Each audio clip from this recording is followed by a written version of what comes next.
Love with God channel weekly gospel லூக்கா நற்செய்தியிலிருந்து வாசகம். அதிகாரம் 6, இறைவார்த்தைகள் 27 முதல் 38 வரை.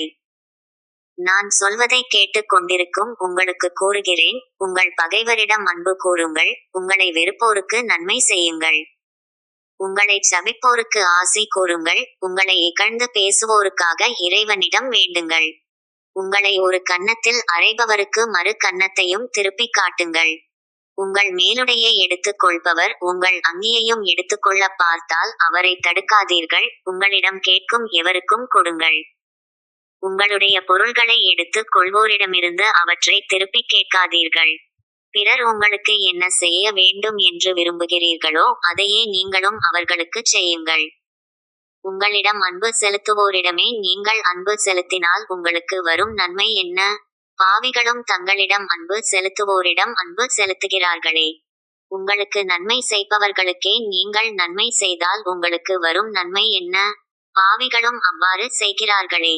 திரும்ப பெற்றுக் கொள்ளலாம் என எதிர்பார்த்து நீங்கள் கடன் கொடுத்தால் உங்களுக்கு வரும் நன்மை என்ன? ஏனெனில் முழுவதையும் திரும்ப பெற்றுக்கொள்ளலாம் என்னும் நோக்குடன் பாவிகளும் பாவிகளுக்கு கடன் கொடுக்கிறார்களே. நீங்கள் உங்கள் பகைவரிடமும் அன்பு செலுத்துங்கள், அவர்களுக்கு நன்மை செய்யுங்கள், திரும்ப கிடைக்கும் என எதிர்பார்க்காமல் கடன் கொடுங்கள். அப்போது உங்கள் கைம்மாறு மிகுதியாய் இருக்கும். நீங்கள் உன்னத கடவுளின் மக்களாய் இருப்பீர்கள். ஏனெனில் அவர் நன்றி கெட்டோருக்கும் பொல்லாதோருக்கும் நன்மை செய்கிறார். உங்கள் தந்தை இரக்கமுள்ளவராய் இருப்பது போல நீங்களும் இரக்கம் உள்ளவர்களாய் இருங்கள். பிறர் குற்றவாளிகள் என தீர்ப்பளிக்காதீர்கள், அப்போதுதான் நீங்களும் தீர்ப்புக்குள்ளாக மாட்டீர்கள். மற்றவர்களை கண்டனம் செய்யாதீர்கள், அப்போதுதான் நீங்களும் கண்டனத்துக்கு ஆளாக மாட்டீர்கள். மன்னியுங்கள், மன்னிப்பு பெறுவீர்கள்.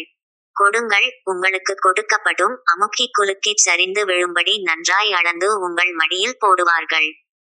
நீங்கள் எந்த அளவையால் அளக்கிறீர்களோ அதே அளவையால் உங்களுக்கும் அளக்கப்படும். இது ஆண்டவரின் அருள்வாக்கு. இறைவா உமக்கு நன்றி.